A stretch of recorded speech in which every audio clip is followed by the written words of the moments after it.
Assalamu alaikum wa rahmatullahi wa barakatuh. Bismillah wa salatu wa salam ala Sayyidina Rasulullah. First of all, Jazakum Allah khair for being here. Thank you very much for giving me the honor to meet all of you.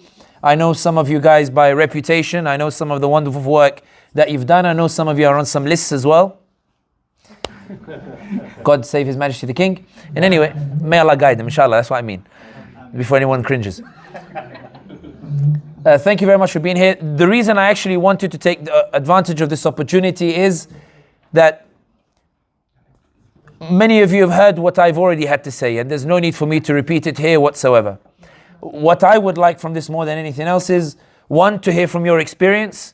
Two, if there are any questions, I don't see why there would be questions for me to provide those when you guys on the ground have made such a big impact. And three, a discussion on what can be done in terms of moving forward. We're aware that public opinion is shifting, but with that shift in public opinion comes an ever more harder and organized backlash from Zionist organizations and Zionists themselves. The harder we push, the harder they try to push back.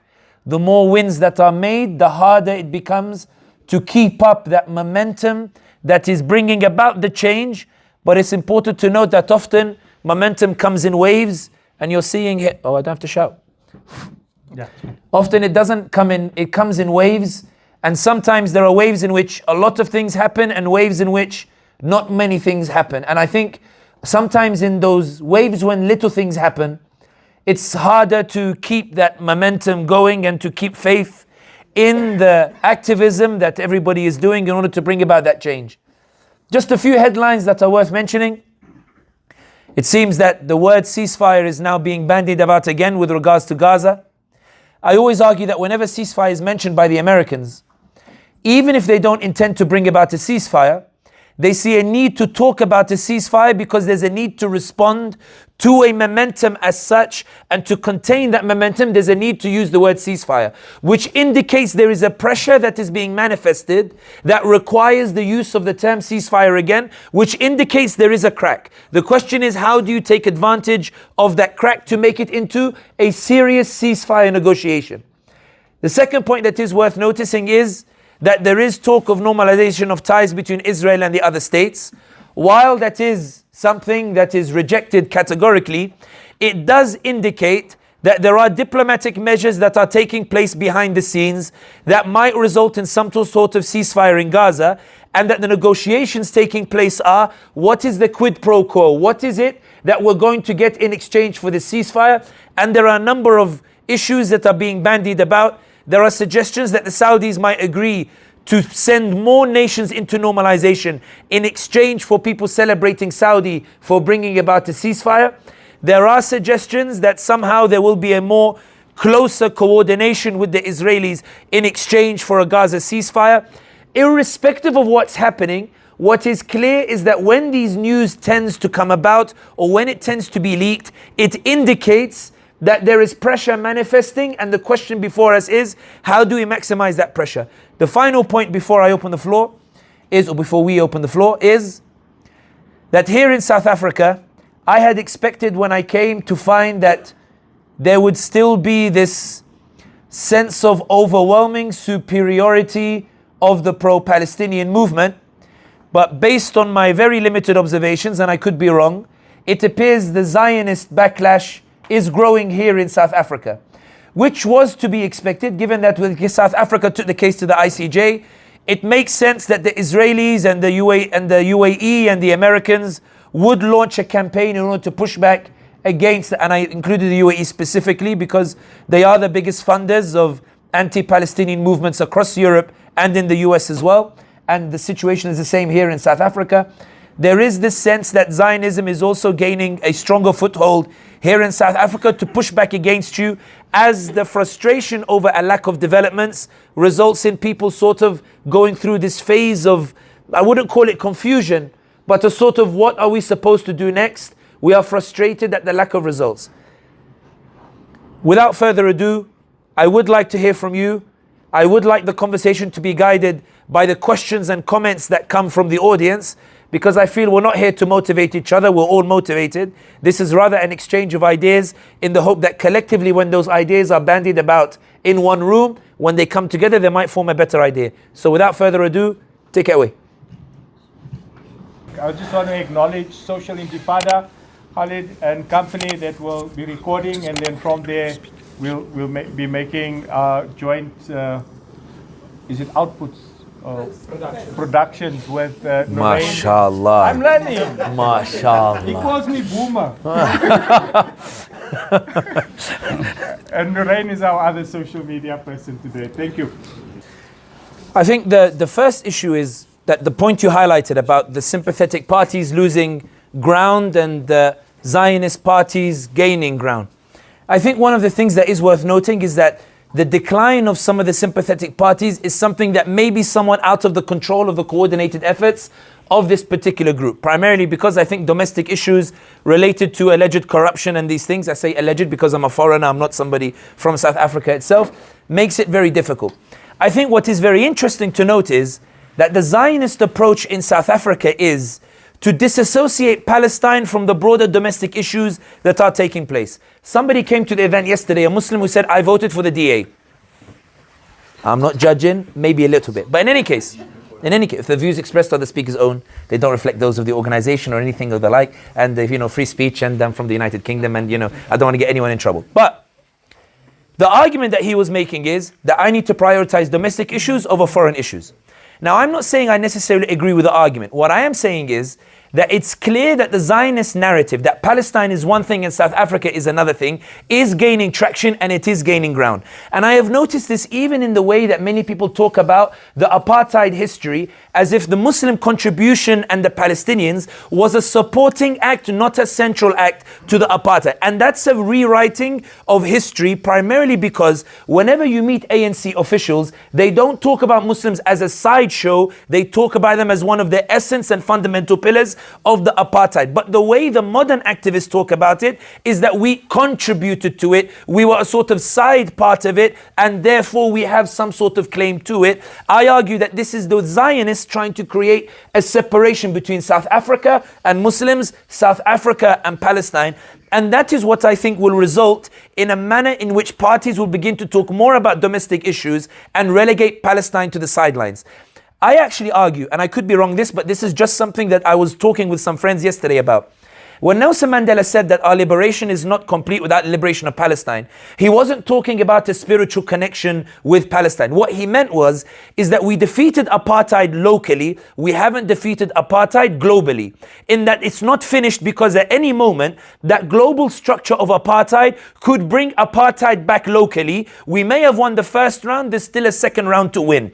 That's not the narrative in South Africa today about apartheid. The narrative in South Africa is, we beat apartheid, it's over, and we are lending our expertise to apartheid, to defeat apartheid elsewhere. That cannot be the narrative. We need to shift it back to what Nelson Mandela intended, which is South Africa may be free to some extent. It's not free to the extent it believes itself to be free. And the proof is the way the Americans are using the ECOWA agreement to bully Ramaphosa into withdrawing the ICJ case. It's basically the colonial master saying to the slave that thinks he's free, you're not really free, you're free amongst your own people, you're not free in this global order. It's a narrative battle. The Zionist foothold is coming about as a result of that narrative battle, that we are South Africans while they focus on Palestine. We're building South Africa, they're ruining South Africa by focusing on Palestine. How do you rebuild the narrative by which you reassert the role of Muslims and by extension Palestine in the liberation movement? And the reason why I say this is because I heard something interesting. I heard that when Thabo Mbeki became president, he commissioned a library built and called it the Baba Ahmed Library after the famous Muslim scholar who used to travel to Andalusia and back from the African continent. Meaning, according to Thabo Mbeki and the old generation of ANC, Islam is an inherent part of the culture that led to bringing down apartheid. That's not the language that people talk about Islam today in South Africa. And I think that is intentional. I think that's a narrative pushback that we need to rectify, because if the political winds are going towards a minority for sympathetic parties, you want to make sure that the electorate is never able to separate Palestine from South Africa itself. I know that sounds long-winded, but in practical terms, what it means is we need to retell the story of apartheid in a way in which Palestine is not the side issue, it's also central to that apartheid struggle. That's done through social media, that's done through your chants at protests, protests, that's done through the way that you mobilize on the ground, that's done. Somebody said to me that it's sometimes the Africans are not boycotting in the way that some of us are boycotting for Palestine. But when you tell them free Palestine, they tell you free Palestine, which means it's clear there's a disconnect between Palestine and between their local identity, between Palestine and the identity of South Africa, when Nelson Mandela himself said they're interlinked.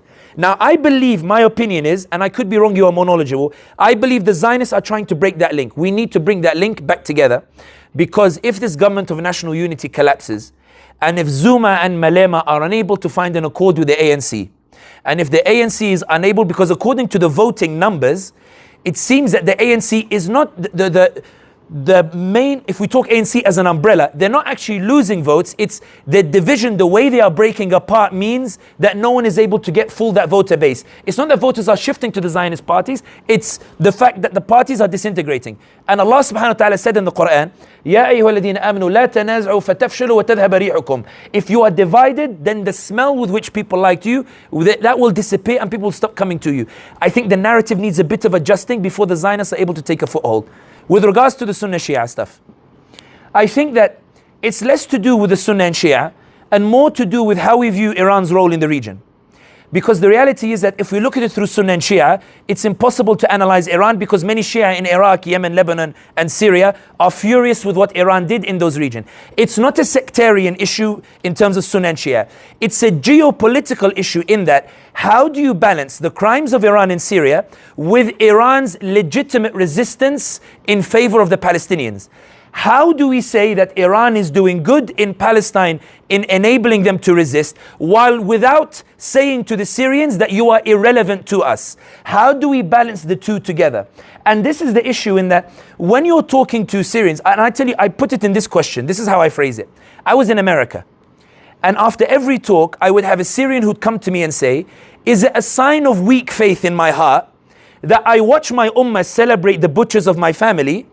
Is it a sign of weak iman if I can't celebrate those same butchers for the sake of Palestine? What I'm saying is those Syrians have been put in that position because they are being told your grievances are irrelevant because I like watching missiles on Tel Aviv. My approach is different. My approach is to every event has its own unique dynamics. If we're talking about Syria, Iran committed crimes. If we're talking about Palestine, Iran is supporting the Palestinians. If the topic of today is Palestine, Iran is supporting the Palestinians. If the topic of today is Syria, I will not tell the Syrians to put their grievances aside. The issue of Sunni and Shia only comes about in that Iran's geopolitical push in the region was a sectarian one. It was kicking Syrians out of their homes in the name of Al-Hussein. It wasn't Sunni saying, I'm going to take revenge on the Shia. So the onus when people talk about Iran is, Iran, you're doing good on Palestine, you're doing wonderful on Palestine, you clearly show that you like the ummah, can we remove the sectarian slogans that you brought into Syria so we can all unite once more? People who weren't following Syria are saying, no one has the right to ask Iran anything because of what it's doing in Palestine. Those who followed Syria and saw the Syrian refugee camps and saw the stories are saying, Ummah, I get that you're happy with what Iran is doing. We support anything that helps the Palestinians, but please don't be so ignorant of the victims of Iran in Syria, who are saying that we also want to see Israel destroyed, but we wanted to show some consideration for us. My actual position is this, and it was articulated by Sheikh Hatem al-Hajj in America. Sheikh Hatem al-Hajj said that I, as a Syrian, know what Iran did in Syria, but Israel is not bombing Iran because of Syria. So as far as Israel and Iran is concerned, I support Iran against the Israelis. I hope that Allah saves Iran from the Israelis, but I also pray Allah gives me power to get justice from the Iranian regime. Today I am with Iran against Israel. Tomorrow I ask Allah to give me justice from the Iranians. And I think that's a sound and balanced position. I do believe in this current time, as we talk about Palestine, Iran should not be the main issue that we are talking about, because Iran has lost Syria. They're out of Syria. There's no point talking about it at this moment in time. We should focus on what's happening in Palestine. But I do think that as far as the Sunni Shia divide is concerned, I think it's an oversimplification. I think what the demand actually is, let's get the sectarian flags out of the picture. By that I mean the pro-Iran militias in Iraq, the Houthis, who are putting the sectarian slogans, and let's talk about a unifying slogan of one ummah for the sake of Palestine. The demand is not don't support Iran because it's Shia, it's Iran, let us support you by dropping that Shia banner that you raised in the name of Al-Hussein that slaughtered the Syrians and beyond, if that makes sense.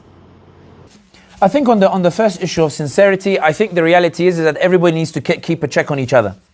I think the reality is that as you progress and as people start to put the spotlight on you, there is often an indication that you are the one with the solutions and everybody else seems to not know. And I think that the reality is the gathering of everybody here today is a very good sign of sincerity, that you're willing to continue cooperating and the like. And I always think that the one who is unwilling to volunteer to help the other initiatives is the one who is full of ego, and that's the one you need to be very careful about. The one who, when you call them to support your initiative, doesn't turn up and gives excuses, that's the one you need to worry about an ego. I actually think that if we're all here to serve, then we'll all contribute to each other's initiatives and we'll all be there in service of one another. The moment one is not in service of the other but expects you to be in service of their own initiative, that's the one you put a question mark on, because it becomes about my initiative and not yours.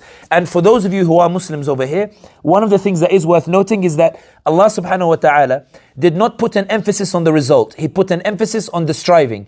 Meaning, it doesn't matter if you think the other idea is not a good idea. What matters is that you make the attempt, because you might learn something from trying that idea. وَمَنْ أَرَادَ الْآخِرَةَ وَسَعَى لَهَا سَعْيَهَا وَهُوَ مُؤْمِنٌ فَأُولَٰئِكَ كَانَ سَعْيُهُمْ مَشْكُورًا. Those who strive for the sake of Allah and they believe in Allah, meaning they're striving, believing Allah will bring the result. Allah says their striving is rewarded. The Muslim who goes into other people's initiatives never wastes their effort, and the same applies even to non-Muslim initiatives. When you see, for example, in America, I saw the Jewish Voice for Peace. Phenomenal organization and extraordinarily brave. I shared a stage with the head of the Jewish Voice for Peace, who stood on a microphone and said, I grew up Zionist, and then I became two-state solution, and now I am anti-Zionist, where I believe that it should be a one state for all and Israel cannot exist in its current state as an apartheid state. Something that many Muslims in the West are even scared to say publicly themselves. I've seen those initiatives. My point is, you can know it from the one who doesn't turn up to other people's initiatives, but always expect others to turn to their initiatives. There's no such thing as a wasted initiative, because if you notice the way the Zionists operate, they operate on multiple fronts. Some of those fronts you beat, some of those fronts they gain momentum. But do you notice how they never tire of initiatives? Do you notice how they never tire of making attempts? Do you notice how they keep going, keep funding and keep mobilizing? If one idea fails, they do a second, they do a third, they do a fourth. They never tire. We are the only ones who hold our own people to a higher account about show me your plan from A to Z. If he only shows you A to C, go with them. You might be the one who carries it to D, E, F, G. That's the point on that one. The second point about the global south and the economic pushback. One thing that bewildered me and baffled me was when South Africa took the case to the ICJ, did South Africa know they would pay an economic price for it? Based on my observations and my limited experience here in South Africa, it seems it was a knee-jerk reaction. It seems it was done in sort of an emotional outburst in which we know what apartheid feels like, we don't like it, we're going to the ICJ. What upset me was I expected that instead of giving $1 trillion to the US, that maybe the Qataris might give $1 trillion to South Africa to help them brace for the economic impact. I thought instead of Anwar Ibrahim of Malaysia spending millions to buy Boeing jets that the Chinese rejected out of protest over the tariffs that Trump imposed, that money might be used to go buy South African goods to help them brace for the economic impact. I thought maybe that Turkey, Erdogan, instead of spending money to buy new F-15s and F-16s, would instead spend that money to say, if we're not brave enough to take the case to the ICJ, South Africa, thank you, we'll give you the money, so we'll push you forward. You know the one when you have a little brother or little sister, not that I'm saying South Africa is little. You know, I have the little sister, my mother is sitting over there. If I knew my mother would say no, I'd send my little sister to go and do it because she was braver and she was less outgoing. So they could have said, listen, you're doing it, like let's push you. They did not do it. I would be interested to see to what extent you can create a narrative in countries that you think would be willing to give money to South Africa, whether it's in Malaysia, whether it's in Turkey, whether it's in Doha, whether it's in global South countries, where you say, guys, in solidarity, can you make South Africa an economic priority? I think that can be done on a narrative battle. I also think that South Africans, I think you have not been forthcoming in suggesting, I'll give you an example. I met the creators of the boycott apps. And one thing that they said was, they said, our greatest challenge is that we know what we're boycotting, we don't know what we're buying instead. We know what we're not supposed to buy, but there's not enough information on what we should buy. If somebody's created a boycott app, South Africans could have created something where you have all these South African alternatives that companies in London, the off-license that's buying Coca-Cola, can maybe order. I don't know, you guys have Bashoes or something, or you have like another. It could have been done. There could have been a directory drawn up by organizations to say, I know you're all boycotting, I know you're struggling, here's a list of all these South African companies that are selling alternatives, order them for your stock in Istanbul, order them if you're in London, order them if you're in the US. Instead, you have Palestine Cola in Sweden that is selling over here, all credit to Palestine Cola. But my question is, if ICJ was brought by South Africa, I think South Africa should have had the priority. Why doesn't the South African export its product to Sweden? I think that's a South African problem. That's not a global South problem. That South Africa not taking the initiative in saying, I see an opportunity, let me take advantage of it, come and buy the South African goods instead. And maybe that's something for you guys to consider. Just for the record, we're on camera, I'll do it after camera. Anyway, I think getting South Africa to cut trade is a twofold process. You've got two options. One is risky and the other might be a bit easier. The first one is risky because of what you said, my brother, in which that if we punish the governments for not cutting trade, we risk allowing Zionists into government and really causing, you cut your nose to spite your face, which makes it very complicated. So punishing ANC in the elections over not cutting ties with the Israelis may not be a strategy that worked as well in the United States. United States was very easy. Why? You could punish Harris knowing that society would galvanize itself against Donald Trump. And it worked because they punished Harris. The Zionists went after the students, Mohsen Mahdawi and Mahmoud Khalil and Rumaisa, and they were all released by the courts. They tried to pass a bill in Congress to ban boycott under the Trump administration. It got removed from Congress by MAGA, who said, why we voted for the Israelis. The gamble worked in the US. I don't know if it will work in South Africa, which means you have to adopt the second, not you have to, but it may be the second harder approach is the one you want to say, in which you facilitate the economic alternative for South Africa, by which you give them an economic incentive that Palestine equals economic benefit. In my opinion, that's not done through government levers. That's done through approaching the poorer populations in South Africa and making them feel like their solidarity with Palestine is bringing a material benefit. That requires a more broader imagination and a more broader strategy. And there are many ways in which you can embark on it. I think with South Africa trade with the Israelis, the most difficult thing about it is that governments don't tend to cede to the carrot. They tend to cede to the stick. Erdogan kept trading with the Israelis despite the genocide. When people told him stop trading, he continued to trade. When it got leaked, the extent of the trade, he continued to trade. He only cut some of the trade when he lost 10 cities in the mayoral elections. I don't know South Africa as well as you do. If you think that you can mitigate the consequences of punishing the government for not cutting the trade, then that's an option. I don't know. I don't know enough about your situation over here. The harder option is that you create an economic alternative. That's tougher because that requires the creation of a new narrative, which lets us flow into the third point, the third question that was asked here about the idea that ANC might lose, and then you have Zuma, you have Malema, you have these others, and they're failing to agree. What I fear more than anything else is that Palestine might become irrelevant to the ordinary South African. It will become irrelevant if there is no direct impact on the Palestinian cause to the consciousness of South Africa. I actually argue, and I don't want to sound arrogant saying this because I'm trying to find a nice diplomatic way of saying it.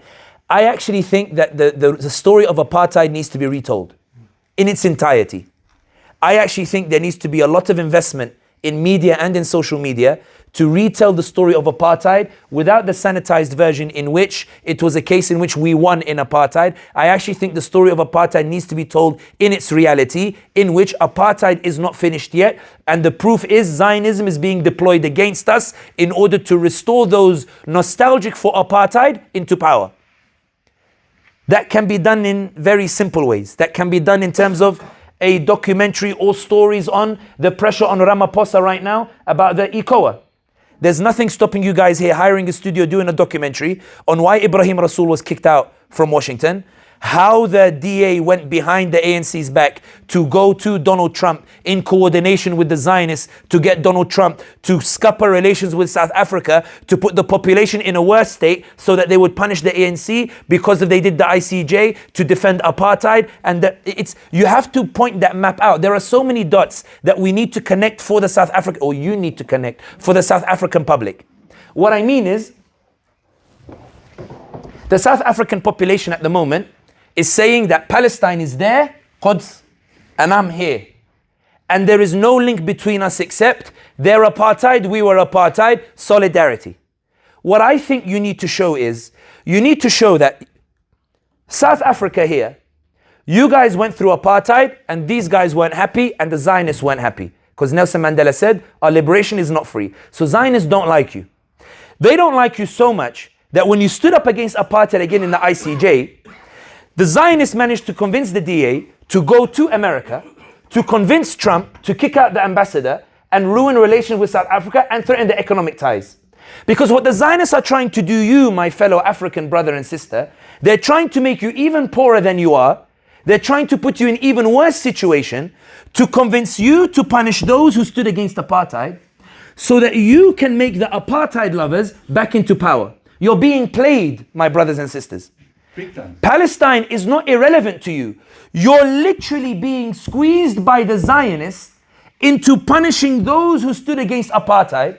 The apartheid regime is trying to squeeze you into poverty. When you make that link, this is my opinion, when you make that link and you tell the story, I think you can provoke South African society from the slumber of free Palestine, like dream walking, to, whoa, what on earth is going on, ne? Like, this is really, really bad. Like, they're trying to make me poorer just because I stood against apartheid. Is that why Ibrahim Rasool was kicked out? Oh, is that what the DA and these guys are trying? Oh, is that what the views expressed on my own? Oh, is that why? No, guys, we need to stop this. This is imminent. Right now, I don't think, based on my limited experience, I don't think we've presented the Palestinian issue as an imminent threat, the Zionist issue, as an imminent threat to South African society. And this is why I meant earlier, when you were saying the ANC might lose and the DA might win, I think that it is, I mean, some of us here, like we're Muslims, we know the story of Taif, when the Prophet ﷺ went to Taif to convince them, and they stoned him instead. The Prophet ﷺ didn't blame the people of Taif for stoning him. He blamed himself for not being eloquent enough to convince them. I think you have a wonderful story to tell that the Africans are not hearing. I believe it wholeheartedly. And I think the reason they're not hearing it is, I don't mean it about you guys here.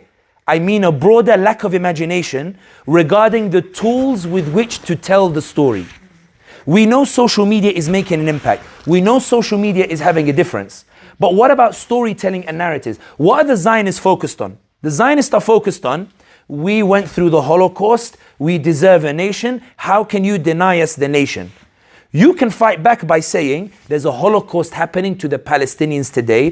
The apartheid regime is so desperate, and here's what they're doing to South Africa. I actually think you guys could gather next week, agree on a script, agree on a storyboard, hire a studio or get somebody like tech guys or camera people to do it. You can tell the story with a voiceover. You can go and tell the story. You can publish it. You can get people to amplify it. It would be a story that would affect public opinion in South Africa and beyond. There's nothing stopping you from finishing in a month or less than a month. Really. And in order to keep the parties united on Palestine, you could even ask the ANC and the MK party and Malema and all these other parties to show collectively a show of solidarity in that documentary, get each of them to talk about it in order to make sure that Palestine is relevant for each one and to avoid you being seen as partisan as they fall out between themselves. I'm just saying it's a potential roadmap that you can adopt.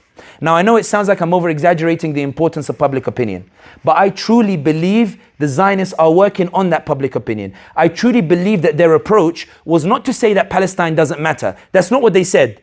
I haven't read anything in which they said Palestine doesn't matter. What they said was, look how the government is focusing outside, we're focusing inside. They're trying to create that wedge between it, keep that link together, if that makes sense. I'm sorry it was a long-winded answer. I was doing my best to keep it connected. No, but you're spot on. Yeah, that's... Because we boycott Coke for 20 Rand, but we put 10,000 Rand a month into Discovery's bank account. So that's the reality, right? Yeah. I mean, it's a complete disjuncture. There's no strategy on that. But you can tell, but the thing is, telling this is a battle of stories, a battle of narratives. That's literally it. When I was in America, because we're saying we're sharing opinions, when I was in America, I met these like Californians, you know, like liberal, blue, etc. Sorry. I was in San Diego, California, and there was like, it was an audience, a mixed audience. There were Jewish people there were Christian people there, white Americans, black Americans. So it's not my usual audience. 4 tables of the 700, 800 attendees was all white Americans. So I was like Homeland Security, FBI, you know, you never know. After the talk, an old lady, white American, she walks up to me with 30 white Americans. And wallahi al-azim, I swear to you, this is the exact conversation. Mr. Hamdi, we just want to let you know, we're lifelong Democrat voters. And I said, oh man. But this year we will not be voting Democrat. I said, why? And she burst into tears. She said, Mr. Hamdi, I never knew that's what my government was doing in Palestine. I never knew that's what the Israelis were doing. I've been looking at my phone and now I see the reality of what's happening. I'm seeing the story there in front of me. Now I know what's happening and now I've been reading about it. And now that I know, I can't even sleep at night knowing that's where my taxpayer money is going. Mr. Hamdi, I swear to you, I will not be voting for genociders. Now I said to her, which is very unusual for someone like me, I said, what about Trump? She said, Mr. Hamdi, we fought Trump for 4 years, we'll fight him again. We survived. But Palestinians didn't survive Biden's administration. So Mr. Hamdi, I would rather be a society that fights genocide today and fascism tomorrow than avoid the fight with genocide just to save myself at the expense of the Palestinians being killed. I said to her as a joke, wallahi as a joke, wallah. I said to her as a joke, can I invite you to give khutbah next week in the masjid? So you can... What she was saying was, when I heard the real story, I was clicked into action. Now, I've spoken to some of our African brothers and sisters here in the society in some of these townships. And they say, yeah, we support Palestine, and then they go back to their daily life. They don't say I'm against it. But there's a sense in which they're disconnected from it because they don't realize how much the Zionists are. And that's your duty to wake them up to it. Not just through protest. Protest is important. But you have a wonderful story to tell. You have the resources to tell it. You have the media to tell it. You have the cameras to tell it. You have the microphones to tell it. You have the expertise here to tell it. You have the diversity of society in order to tell it. You have all of the disintegrating parties who all agree on that issue. You can also bring them together and you can create viably. I'm on camera, aren't I? You could viably create. No, it's okay. So I don't mind. Because I don't mind saying it's public and maybe someone needs to hear it. You can create a united coalition in South Africa in which you create an environment where South Africans say, I didn't realize we were under attack now from the Zionists. Let's all collectively get together and push that attack back. But you have to create it. So in 4 weeks' time, inshallah, I think the documentary is coming out. Inshallah. I think I heard a rumor that it's coming out, that documentary. And I think part of it will be, lawyers who also, put those cases up. Because we need to tell why the Zionists are so upset. That, South Africans went and put those cases, and they put it because they love, to fight against apartheid. I think also there'll be a section about how people boycotted and why it's making such an impact, that the ordinary South African not buying Coke made such an impact and how angry the Zionists got. And then there'll be a scene on it, I can imagine, of a plane taking off from Johannesburg. Quickly, we need to go to Trump. Quickly. And then an AI version of Trump and they're telling him, Mr. Trump, listen, we know how to bring apartheid back. We know how to punish these guys. Mr. Trump, all we need you to do is please kick out Ibrahim Rasool and please threaten the economic situation of Africa. If you make the South Africans poorer, Mr. President, you can put us back in power. Mr. Trump, can you help us to make South Africans poorer so that we can do so? Because look what they did with the ICJ. Imagine that vivid representation of what happened in front of the South African citizen. What do you think his or her reaction is going to be? I think a couple of comments and I'd just like to comment on different things that are being said here. Sometimes when we talk in abstract, a lot of scenarios seem possible. But Mark Twain often has a lovely saying that I love the most. He said that man spends 90% of his life worrying about things that never happen.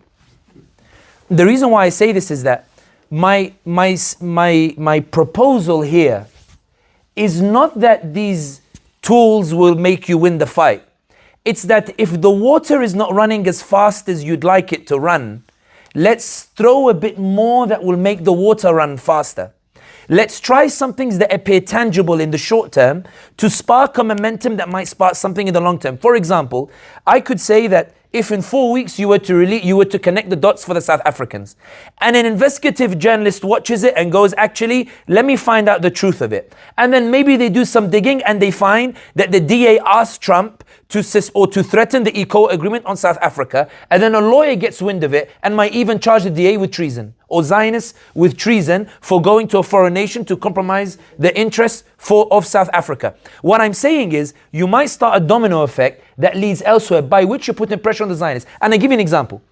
The ICJ case, when the ICJ judges ruled that Israel must stand trial for genocide, the lawyers who then went to the ICJ case gave them the proof that they could win the ICC arrest warrant, because they were like, this is, wow, like the ICJ case actually got through, let's try the ICC. When the ICC arrest warrant came, a group of lawyers in Canada said, hang on a second, maybe they're not, impregnable, maybe they're not as, invincible as it seems. So they went after the largest charity in Canada that acts as a front for the IDF, and they sued it in the courts, and they got the charity status removed from it. And when this charity appealed, they lost the appeal last week in the Canadian courts. My point is, it's a domino effect when you're connecting the dots that are going through. What I'm proposing here is, we can talk about the abstracts, that we lack unity, that we lack mobilization. But the reality is, you don't need all of you guys to go and start the trend. You could appoint here 5 people that you consider to be talented and say, your task is, within next week, bring us a storyboard. Your task within next week is to consider the legal implications of the backlash that might come from such a product. Your duty is to prepare the list of South African products that can be used as alternatives that are at risk of suffering because of the economic pressure that's coming from the Zionists because of our stance against apartheid. You could assign 4 people here to go and rewrite a history of apartheid in the correct way that highlights the relevance of the Palestinian cause to it. There are task groups that you can make that do not require a unity of organization. It just needs a unity of purpose. The way the youth come into this is the imaginative and creative thinking. The reason why I say this is that it's the youth who did the encampments first, while the older generation said, whoa, whoa, whoa, like, be careful. Some students feel like they will lose out on their jobs and the like the more they push against the Zionists. I saw the Americans. I remember there is a lawyer in Atlanta, Georgia, who said that anybody kicked out of their job because of Zionism, I will give 10 of those people a job at my law firm. And he did. People started creating safety nets for it. If you're talking about funding your initiative and the like, I've been in rooms where people say, including in different places, where they say, I have money I want to put to a fund that funds political projects. You could set up a fund that is collectively run by a board that funds all of these various different initiatives. My point is, there's a number of 5-6 different actions that do not require you to agree on anything in terms of ideology or principle. They're ideas you can start tomorrow and have them finished within 4 weeks. What I think paralyzes people from embarking on those ideas is overthinking the scenarios that might emerge after. What I am asking you here to do is ignore what will happen in 6 months. Focus on what you can do in 4 weeks. It's like you're going on a skirmish. I want to know how powerful. You made a very good point. People don't realize how deep the Zionists have penetrated, how far they've gone in terms of establishing their right-wing media outlets. One thing I noticed in America was, right-wingers have 15 media outlets. Daily Wire, Candace Owens, etc. Left-wing have how many media outlets? But activists and the like, Zeteo is the first set up by Mehdi Hassan, and everybody went, wow, which it's true, it is wow. But the question here is, why did it take so long to set up? Why is it something so new and innovative when it was such a simple idea of one man going in, setting up a channel, bringing collective people together, Owen Jones, Bassem Youssef and these others. I'm not passing judgment on these individuals, but he set it up. My question here is this. You're saying that they're setting up the right-wing channels. You're honestly telling me that people in this room are unable to form some sort of team and secure funding for them to set up something similar that would be able to talk about it? I think, in my humble opinion, what I've seen in South Africa is the fear of the scenarios is paralyzing tangible actions that can be done in the immediate short term. What I am saying is that in America, what I saw was, once people stopped worrying about what might happen next, a lot ended up getting done.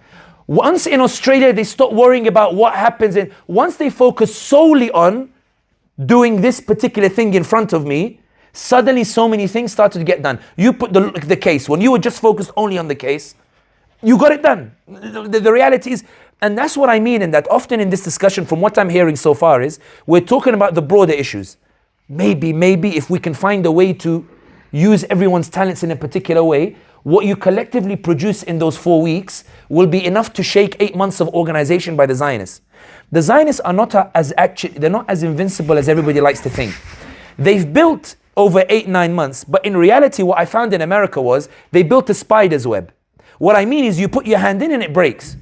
They spent millions, to try to get the students punished in the courts. They lost to ordinary lawyers who didn't really get that much money whatsoever in order to do so. It's a spider's web. They tried to ban the boycott, but it was a spider's web. And the point is how to use all of these resources moving forward. And that's why I know it sounds like I'm just throwing random ideas, like an app for alternatives, like a documentary, retell the story of apartheid, use the social media, do this kind of thing as well. It's only because I'm not saying they will work. I'm saying let's roll the dice a bit. Like right now the cards are not in our favor. I want to reshuffle the deck. I just want to see what I can achieve. And eventually, I'm going to get a wonderful hand because I shuffle the cards. Because right now, it's not being shuffled and I'm not getting the cards that I want. If that makes sense. I'll share with you one story from one of the ladies in the group. I won't mention her name, but she's one of the daughters of the struggle activists.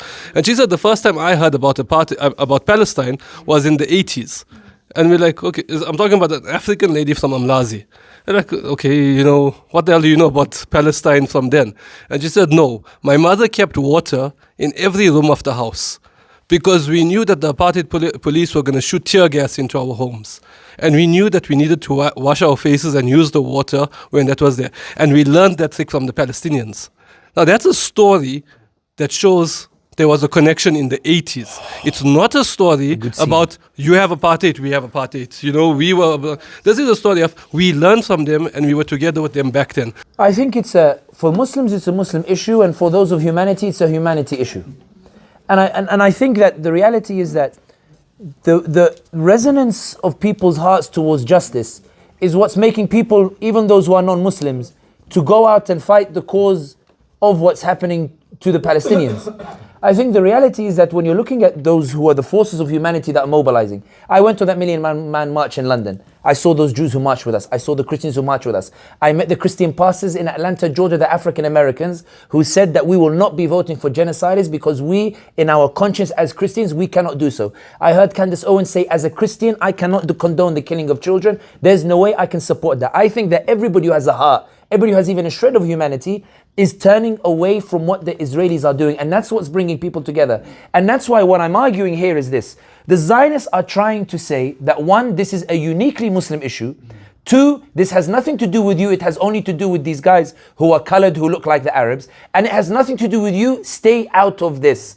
And what I am arguing is that they are succeeding in it. Why? Because we are shouting about it in our echo chambers and amongst our own audiences, but I just think we need to be as innovative as they are in terms of going to new audiences. I'll give you an example. We have in our history that Ja'far ibn Abi Talib went to Abyssinia to seek asylum with a Christian king. Meaning that when he talked to the Christian king directly, the Christian king said to him, the difference between us and you is no thicker than this line.